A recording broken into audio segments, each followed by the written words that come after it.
Muito bem, nós estamos aqui para dar continuidade a esse estudo sobre as 16 verdades fundamentais da fé das Assembleias de Deus norte-americana.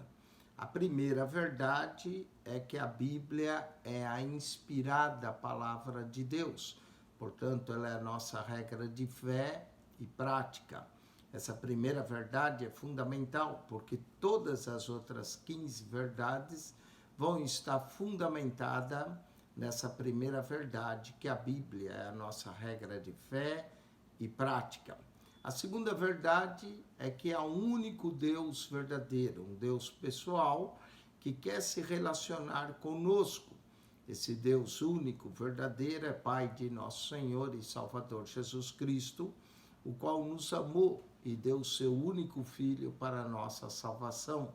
Quando nós estudamos o único Deus, falamos, claro, da existência de Deus, cremos que há um Deus existente, falamos também da natureza de Deus, e você pode assistir essa segunda verdade. A terceira verdade fala da deidade de Jesus Cristo, a divindade de Jesus.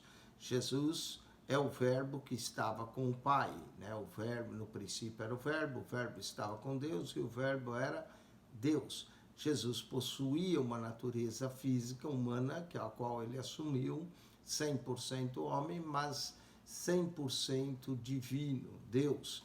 Então nós falamos da divindade de Jesus. A quarta verdade, a queda do homem, o pecado, como o pecado entrou no mundo. E como esse pecado passou a todas as criaturas, porque todos pecaram e destituídos estão da glória de Deus. E a quinta verdade, uma das mais importantes, que é onde vai estar baseada também as outras 11 verdades, é a salvação do homem. A salvação é o ponto culminante, nós sermos salvos, alcançados pela graça de Deus, por meio da fé na pessoa de Jesus. Jesus é o Salvador que veio a esse mundo para nos salvar, nos transformar. Agora nós vamos para a sexta verdade. A sexta verdade diz o seguinte, que Jesus deixou 2 ordenanças à igreja. Claro que ele deixou várias, não é? Nós devemos nos amar uns aos outros, nós devemos ir e pregar o evangelho, ir e ensinar todas as nações, mas 2 ordenanças que são coisas que nós fazemos, né? Ordenanças, alguns chamam de rituais, outros chamam de sacramentos, mas nós cremos que esses rituais ou sacramentos são 2 que foram instituídos por Jesus. O primeiro, o batismo nas águas. Jesus disse, ide pregar o evangelho a toda criatura, quem crer e for batizado será salvo. Uma vez que a pessoa creu, ela deve ser batizada. Esse batismo, nós cremos num batismo adulto, não num batismo infantil, porque uma criança, primeiro, que a criança é inocente. O próprio Cristo disse que deixai vir a mim os pequeninos, porque dos tais é o reino dos céus. Então, o reino dos céus já pertence a uma criança inocente, que morre no seu estado de inocência. Mas quando nos tornamos adultos e cremos em Jesus, aí sim devemos ser batizados. Quem crer e for batizado, não é quem for batizado e crer mais tarde. Não, é quem crer e for batizado será salvo. Então, o batismo. Outra coisa, nós cremos que o batismo não é por aspersão, um pouquinho de água que se joga na cabeça, mas com a própria palavra do grego diz bautismo, significa um banho, significa ser mergulhado, e há uma razão por que a pessoa é mergulhada, é porque o batismo simboliza um sepultamento em Cristo. E como a gente não sepulta ninguém com um pouquinho de terra na cabeça, mas se afunda a pessoa, então o batismo nas águas é por imersão. Isso que é importante, a pessoa é totalmente batizada nas águas. O próprio Jesus foi batizado, conforme Lucas nos escreve, quando já tinha quase 30 anos de idade, capítulo 3 de Lucas. Então Jesus era quase 30 anos e foi batizado no Rio Jordão, quer dizer, foi mergulhado. Não que Jesus tivesse pecado ou precisasse ser batizado. Jesus o fez, como ele disse a João, porque assim convinha cumprir toda a justiça de Deus.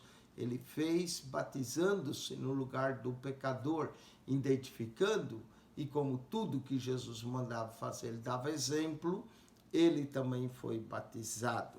E a segunda ordenança é que, uma noite antes de Jesus ir para a cruz, ele tomou o pão, era a refeição pascual, tomou o pão e disse: tomai, comei, isso é o meu corpo, e tomou o cálice, dizendo: esse cálice é a nova aliança no meu sangue. Então, o pão, a ceia do Senhor, que consiste nos dois elementos. Algumas igrejas só dão pão e não dão vinho, não é? É pão e vinho completo, como elementos e símbolo que exprime, né, nossa participação dessa natureza divina. O pão, a comunhão com o pão, é a comunhão com o corpo de Cristo, e a comunhão com o cálice é a comunhão com o sangue de Cristo. Então, essas são as duas ordenanças da igreja. O batismo em águas, esse batismo é por imersão, não aspersão, ele é ordenado nas Escrituras. Todos quantos se arrependem e creem em Cristo como Salvador e Senhor, é um reconhecimento também do Salvador e Senhor, devem ser batizados. O batismo não é ele que salva, quem salva é Cristo, mas a pessoa deve ser batizada como testemunho da sua conversão. E assim fazendo, estarão declarando ao mundo que morreram com Cristo. O propósito do batismo é: somos sepultados com ele. Eu vou ler para você Romanos capítulo 6, verso de número 4, se você quer entender mais o batismo. Romanos capítulo 6, versículo de número 4, diz assim: de sorte que fomos sepultados com ele pelo batismo na morte. Então, o que simboliza o batismo? Quando a pessoa entra na água e ela é afundada, indica que ela está sendo sepultado. A velha natureza, o homem do pecado, o nosso velho eu, está sendo sepultado na morte. Mas fique tranquilo que nós não vamos deixar você lá debaixo d'água. Nós vamos puxar você. Quando puxa para cima novamente, não é? Nós estamos ressuscitando com Cristo. Então, o afundar na água simboliza o velho homem sendo morto, e o puxar das águas ressuscitou para uma nova vida. Assim, se alguém está em Cristo, nova criatura é. As coisas velhas já passaram. De sorte que fomos sepultados com ele pelo batismo na morte, Romanos 6,4, para que, como Cristo ressuscitou dos mortos pela glória do Pai, assim também andemos nós em novidade de vida. É uma nova vida, a vida velha é sepultada nas águas batismais. Quando a pessoa sai, ela está declarando para o mundo que agora ela está numa nova vida. Isso é um ato de fé. Se a pessoa não entende o significado do batismo, se a pessoa não entende o que significa ser mergulhado, sepultado com Cristo, o que vai acontecer é que entra um pecador seco de um lado e depois sai um pecador molhado do outro lado, né? Não houve transformação. Mas se é feito um ato de fé, de uma crença, de um desejo de sepultar o velho homem e ressuscitar com Cristo, então esse é o sentido do batismo nas águas. Então, quando nós cremos, é o nosso testemunho de fé, é a nossa promessa também de estarmos com o Senhor até o fim, porque aquele que persevera até o fim, esse sim será salvo. Então é esse o sentido do batismo, não é? O velho homem sendo sepultado. Se bem que Lutero dizia: eu pensei que o meu velho homem tinha sido morto nas águas batismais, mas descobri que o miserável sabe nadar, né? Eu tinha sido afogado nas águas batismais, mas descobri que o miserável sabe nadar. Ou seja, de vez em quando o nosso velho homem, nossa velha natureza, quer ressuscitar em nós. Mas aí nós temos que fazer como o apóstolo Paulo diz em Gálatas 2:20, já não vivo mais eu, mas estou crucificado, já estou crucificado com Cristo Jesus, e não vivo mais eu, mas Cristo vive em mim. Então, o primeiro é o batismo. O segundo é a ceia do Senhor. Essas duas ordenanças é a sexta verdade, a ceia do Senhor, que consiste nos dois elementos, pão e vinho, como elementos, é o símbolo que exprime nossa participação divina com o nosso Senhor Jesus Cristo, é a nossa identificação com Ele, quando nós celebramos uma vez por mês. Há igrejas que celebram uma vez por ano, há igrejas que celebram todo domingo, nós celebramos uma vez por mês, baseado em Apocalipse, que é a árvore da vida, que nós cremos que é uma referência ao próprio Cristo, a palavra de Deus. A árvore da vida dá o seu fruto de mês em mês, então, e as suas folhas são para a saúde da nação. E aqui nós cremos que o pão e o vinho é essa árvore da vida que dá o seu fruto de mês em mês. E é a nossa identificação com o nosso Senhor Jesus Cristo. Né? E todas as vezes que nós comemos esse pão e bebemos esse cálice, estamos anunciando a sua morte até que ele venha. Não é? Até que venha o Senhor Jesus. Maranata, uma expressão em aramaico, que significa vem, Senhor, não é? E profetizamos sua segunda vinda. E isso foi ordenado para todos os crentes, até que ele venha. Jesus disse, fazer isso em memória de mim. Essas são as duas ordenanças da igreja. Vamos falar um pouco mais.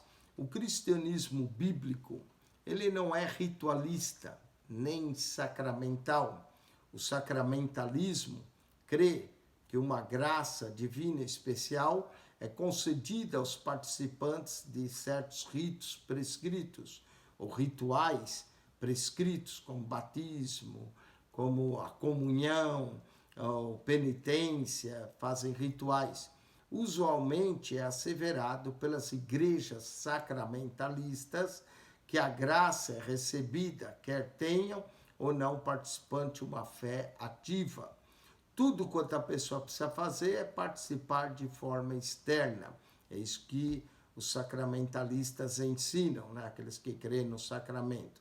Embora em obediência às duas ordenanças está prescrita no Novo Testamento, nenhum método especial é vinculado a tal obediência.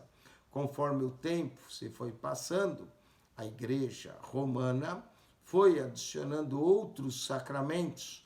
Quanto à discussão sobre os 7 tradicionais sacramentos da Igreja Romana, que são a Eucaristia, o batismo, a confirmação, a penitência, que também é chamada de reconciliação, a unção dos enfermos, que é a extrema unção, as santas ordens, que é a ordem do celibato, ou ordenação, ou casamento, são 7 sacramentos, conforme atualmente se acredita. Essas duas cerimônias foram instituídas por Cristo, batismo e Santa Ceia, pelo Senhor, e deve ser compreendida como ocasiões memoriais. Jesus disse, fazer isso em memória de mim. Não há poder salvífico na realização mecânica desses atos. O recebimento da bênção depende do estado do coração daquele que participa, da fé daquele que toma a ceia. Não é simplesmente o comer o pão e o beber o cálice, né? Sem discernir o corpo e o sangue do Senhor. Isso é um ato de fé que é feito, e a pessoa, ao participar por esse ato de fé, está sendo transformado por Deus. Não é apenas um ritual, mas sim um ato de fé. O batismo em águas simboliza, como nós dissemos, o sepultamento do velho homem e o começo de uma nova vida espiritual com Cristo, né? Como diz, vivemos agora em novidade de vida. Então, trata-se também de uma declaração pública de nossa identificação com o nosso Senhor e Salvador Jesus Cristo, através da sua morte, que é o mergulhar nas águas, e a sua ressurreição, que é o sair das águas, que torna possível a uma nova vida que temos nele. Claro que só fazer esse ato não dá nova vida. A nova vida, se você continuar lendo Romanos 6, vem de nós submetermos os nossos membros do corpo a Cristo, apresentar os meus olhos, a minha boca, as minhas mãos, os meus pés. Por isso que em Romanos 12, Paulo diz: rogo, pois, irmãos, que apresentei os vossos corpos como um sacrifício vivo, que esse sim é o vosso culto racional. Pedro compara também o batismo a Noé, quando foi salvo com a arca, Noé e sua família, que atravessaram os inclumes do dilúvio, estando na arca. Cristo é a nossa arca da salvação. Estando em Cristo, também vamos passar a destruição como o dilúvio fez.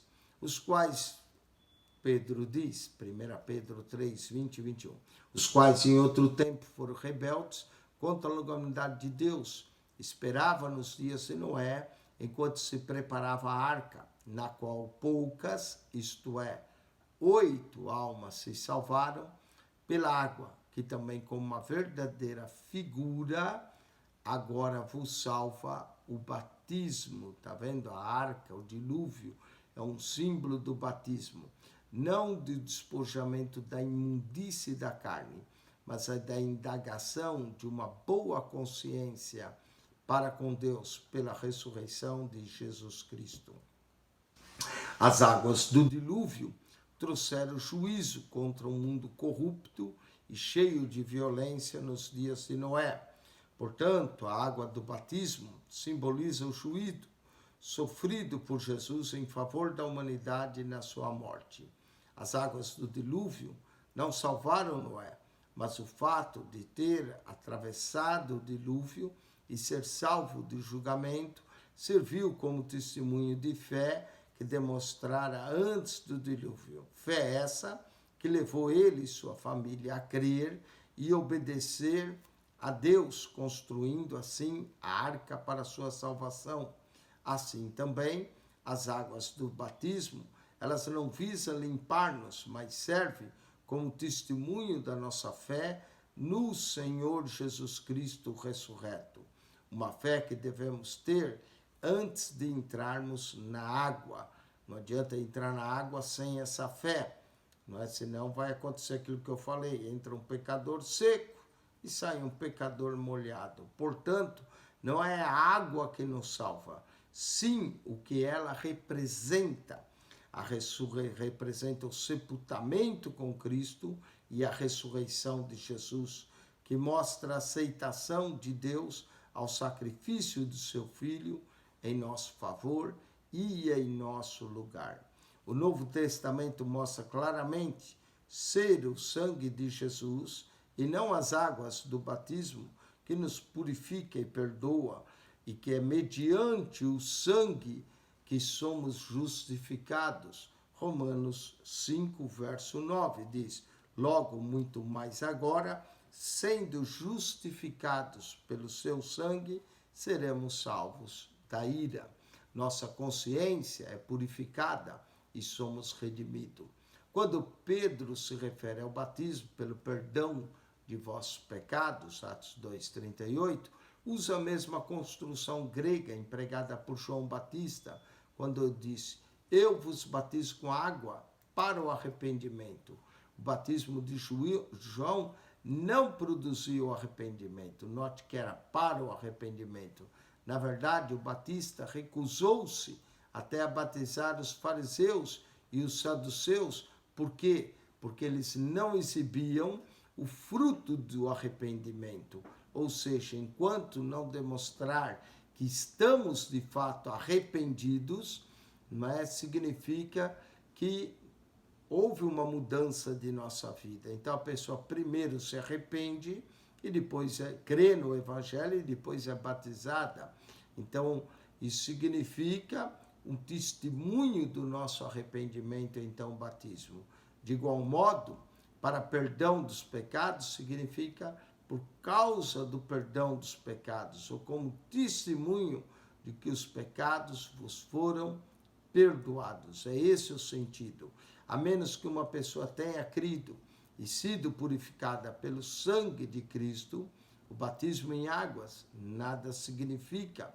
Mas no caso de quem nasceu de novo, de quem experimentou a graça de Deus, de quem se arrependeu e creu, aí se foi purificado e justificado pelo sangue de Jesus, aí sim o batismo torna-se não somente um testemunho público, mas um compromisso agora de viver uma nova vida no poder de um Cristo ressurreto que vive naquele que creu nele.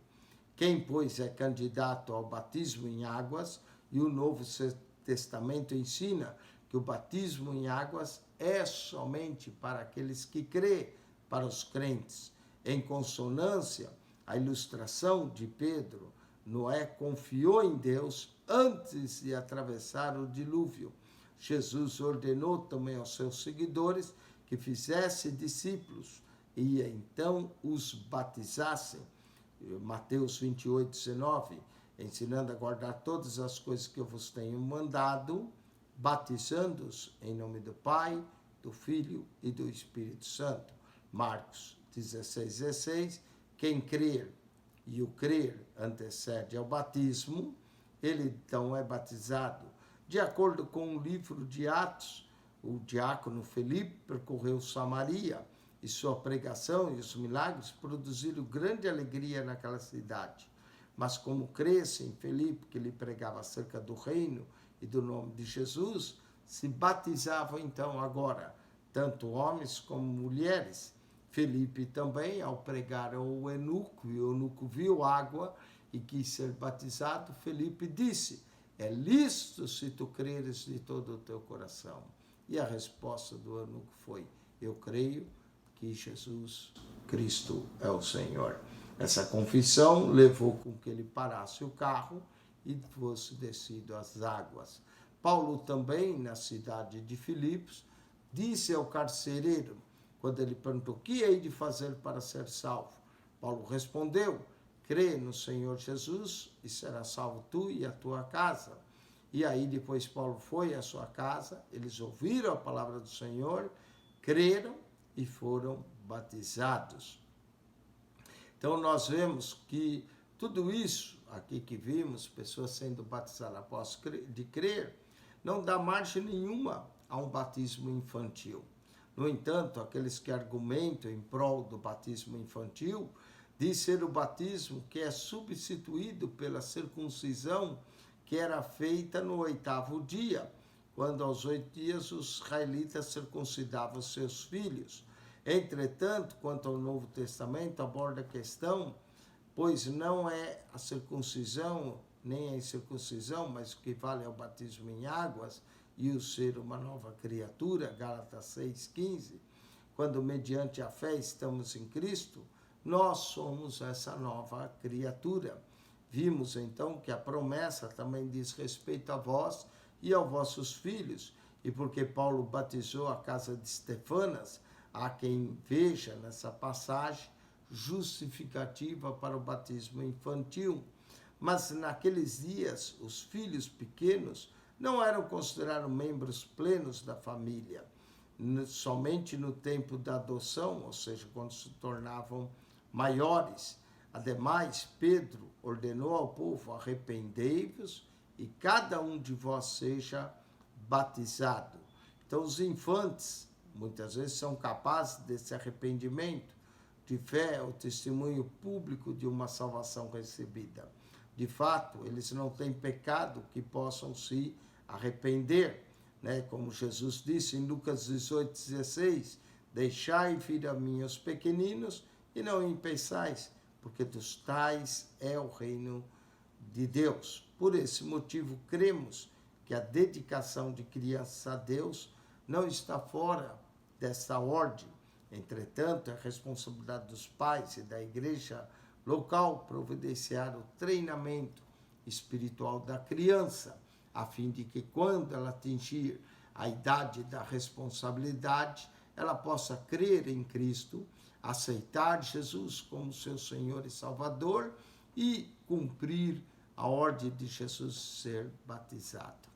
A imersão transmite o pleno significado da passagem de Romanos 6, 1, 4, que a descida das águas simboliza a morte para o pecado e o sair da água, a nova vida em Cristo.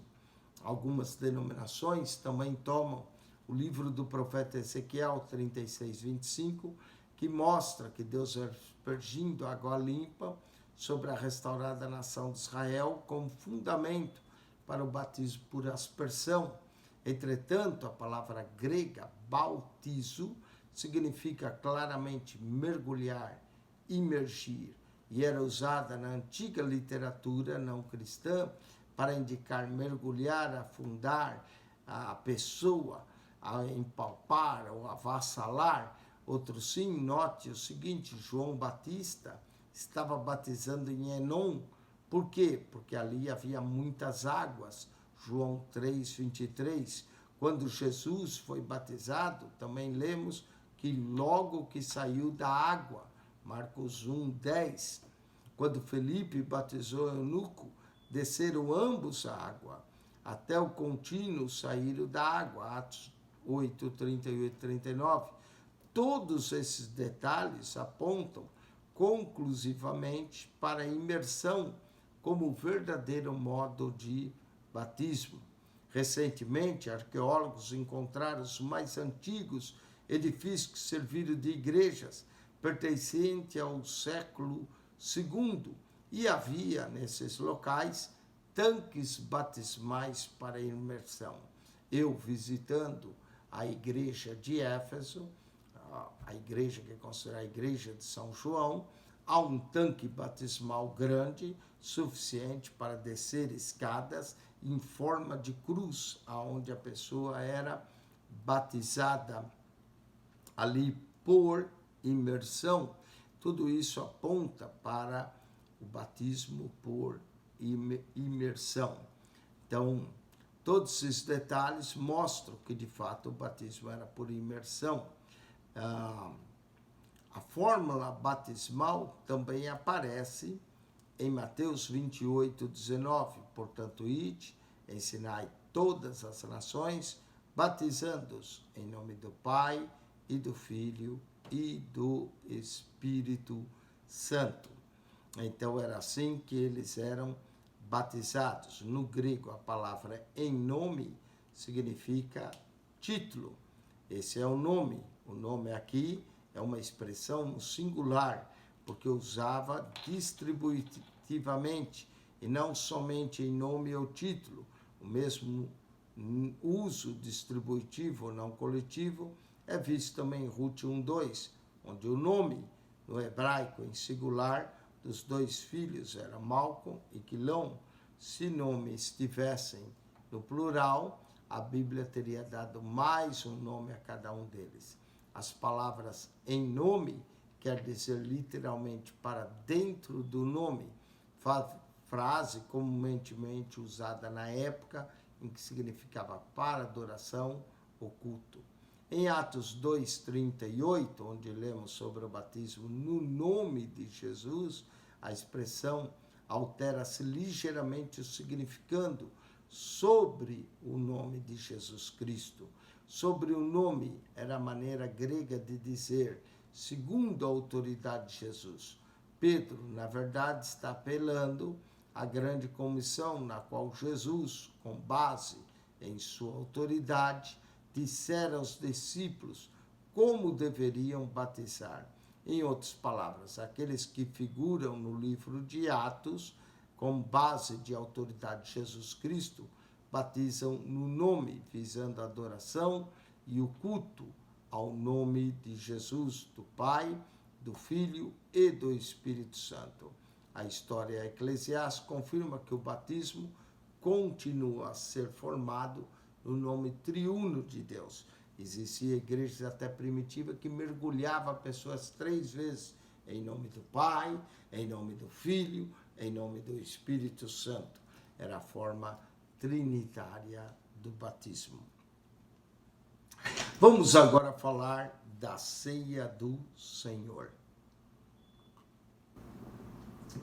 A ceia do Senhor foi instituída por Jesus Cristo por ocasião da sua última refeição na Páscoa, na companhia dos discípulos.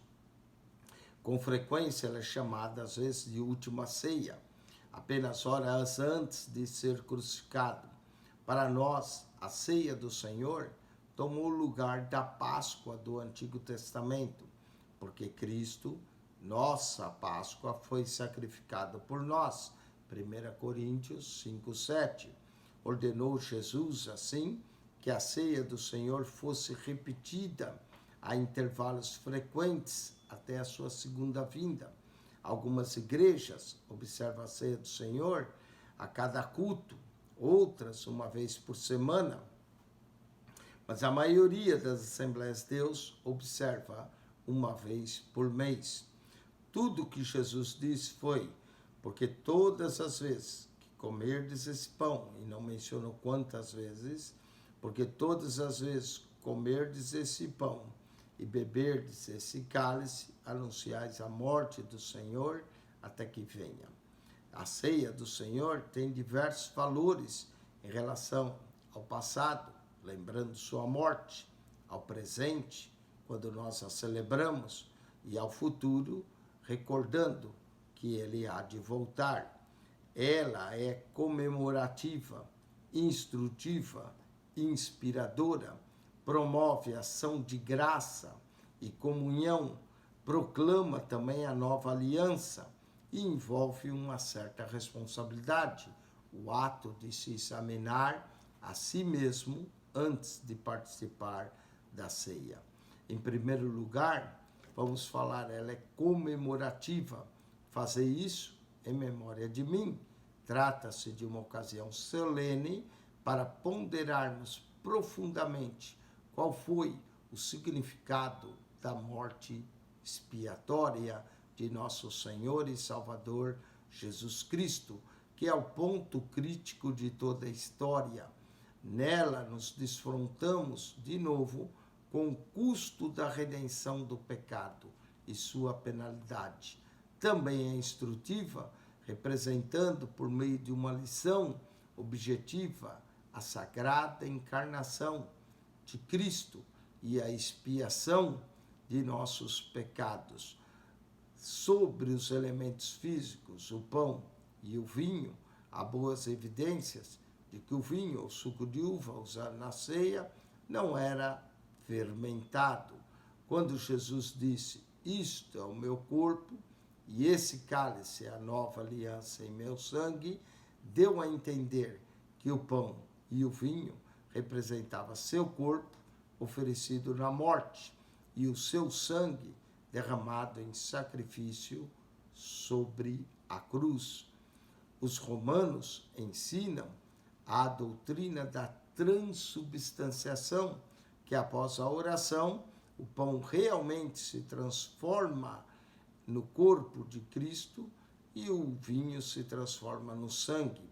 A crença de que o pão e o vinho, mediante um milagre, torna-se literalmente o corpo e o sangue de Jesus, mantendo assim a aparência de pão e vinho, e que os leva a adorar esses elementos. Os luteranos e muitos anglicanos ou episcopais ensinam a doutrina da consubstanciação, a crença de que Jesus se faz presente de maneira substancial no pão e no vinho. Entretanto, as palavras "isso é o meu corpo, meu sangue", nós podemos ver que são metáforas, pois Jesus estava em pessoa com os discípulos ao distribuir o pão e o vinho. 1 Coríntios 5:8, onde Paulo fala sobre pão de sinceridade e da verdade. Finalmente, a ceia do Senhor também é inspiradora, porque nos lembra, por meio da fé, que podemos alcançar os benefícios da sua morte e ressurreição. Participando dela de forma regular, estaremos nos identificando, repetidamente com Jesus em sua morte, lembrando que ele morreu e ressuscitou para que pudéssemos ter vitória sobre o pecado e evitar toda espécie de mal. A ceia do Senhor requer também ação de graças, que é o aspecto que no grego nós chamamos de Eucaristia ou Eucharistia.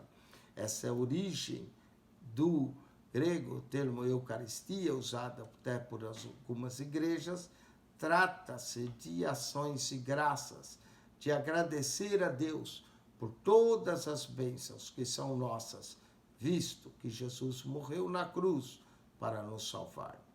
É igualmente uma oportunidade de ter comunhão, que no grego é chamado koinonia, primeiramente com o Pai e seu Filho, e em segundo lugar também com os outros crentes, que conosco compartilham da mesma fé e do mesmo pão.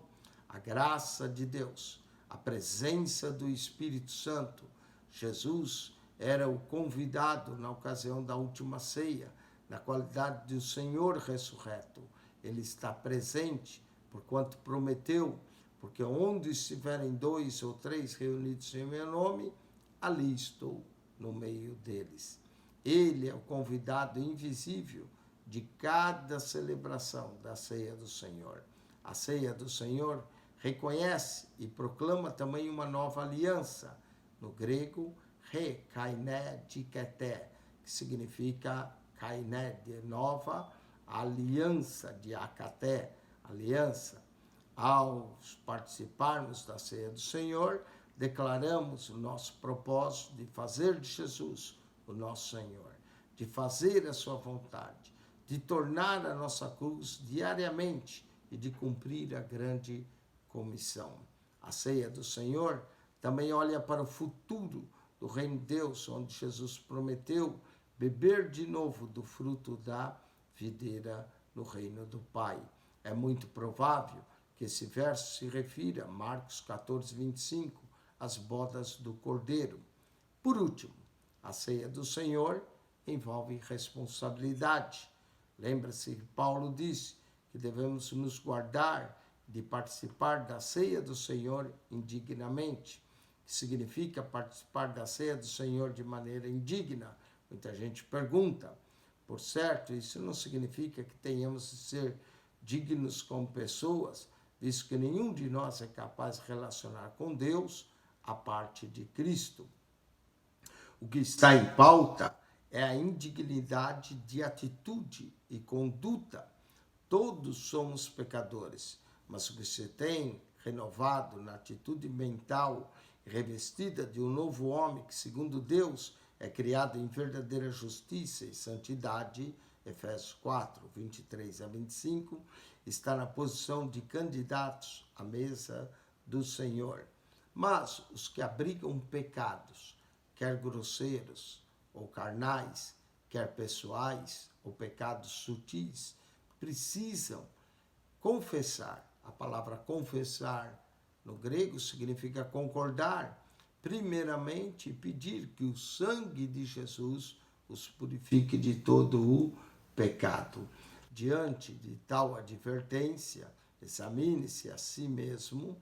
É importante examinar nós mesmos antes de comer o pão e de beber o cálice. Mas isso não impede, porque a Bíblia diz: examine-se e assim coma. Mas, se ao comermos ou beber e reconhecer o corpo do Senhor, o corpo que devemos reconhecer ou discernir é o corpo espiritual de Cristo, a assembleia dos próprios crentes. Porventura, diz o cálice de bênção que abençoamos, não é a comunhão do sangue de Cristo? E o pão que partimos, não é porventura a comunhão do corpo de Cristo? Porque nós, sendo muitos, somos um só pão e um só corpo, porque todos participamos do mesmo pão. O contexto mostra aqui que os crentes de Coríntios estavam permitindo que divisões e querelas surgissem entre eles. Qual era a divisão que havia em Coríntios? Lemos em 1 Coríntios 1:12. Uns diziam, eu sou de Paulo, outros sou de Apolo, outros sou de Cefas e eu de Cristo. O espírito de partidarismo derramara-se sobre a ceia do Senhor. Nós devemos lembrar que ao participar, todos participamos do mesmo pão, ou seja, do mesmo corpo. Não deve haver grupinhos na igreja ou partidos. Isso trazia divisão. O que originalmente era celebrado como uma refeição.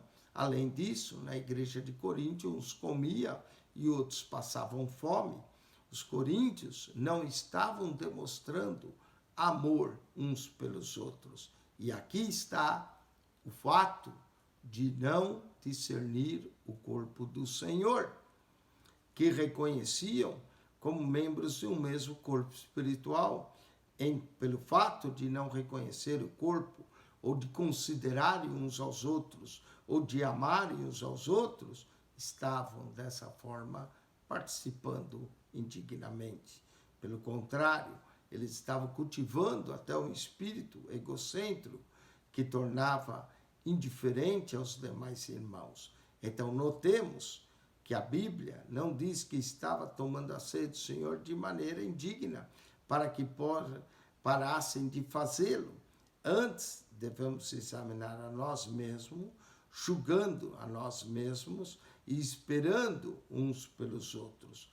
Com essas palavras, devemos esperar para reconhecer o corpo de Cristo nos outros e participar da ceia com unidade de amor e da fé, honrando a Cristo e a palavra de Deus, amando e perdoando uns aos outros, para que não haja mágoa nem tristeza ao participar. Na realidade, é pior para o crente recusar-se, tornar do participante da ceia de maneira indigna. Ao recusar a participação de uma pessoa, estará dizendo, recuso a arrepender-me e a crer que o corpo e o sangue de Cristo foram o sacrifício eficaz de que preciso para a purificação dos meus pecados. Não acredito que sua obra na cruz tenha sido suficiente, é o que alguns dizem. Recuso-me dar graças e continuar aceitando o novo pacto. Também me recuso a aceitar os irmãos e as irmãs da igreja como membros do corpo de Cristo. Isso é participar indignamente. E também não precisamos esperar muito. Alguns achavam que não precisavam. Mas se andarmos na luz, a Bíblia diz, como Ele na luz está, temos comunhão uns com os outros e o sangue de Jesus, seu Filho, nos purifica de todo o pecado.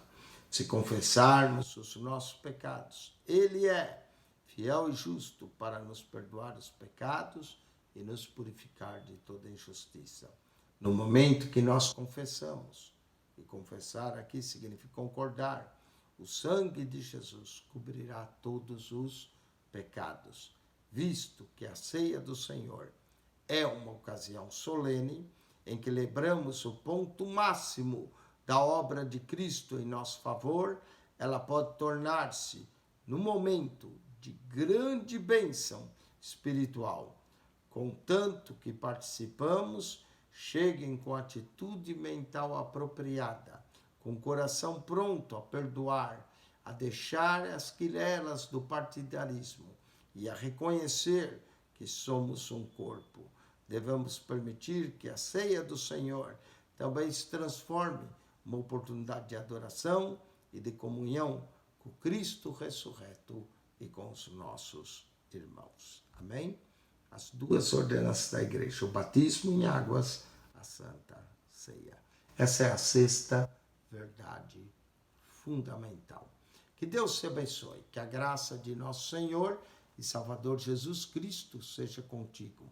Ajude-nos a divulgar o nosso canal, fale para amigos e familiares, e se você clicar aí na foto e for no playlist, você acha as pastas organizadas, de Mateus ao Apocalipse, de Gênesis a Malaquias, mais outras pastas, como a pasta das 16 verdades fundamentais. Deus te abençoe em Cristo Jesus, que a graça de nosso Senhor e Salvador Jesus, o amor de Deus, o nosso Pai, e a comunhão do Espírito Santo seja com todos vós. Amém e amém. Voltamos para a 7ª verdade espiritual, o batismo com o Espírito Santo, o batismo no Espírito Santo. Deus te abençoe. Amém e amém.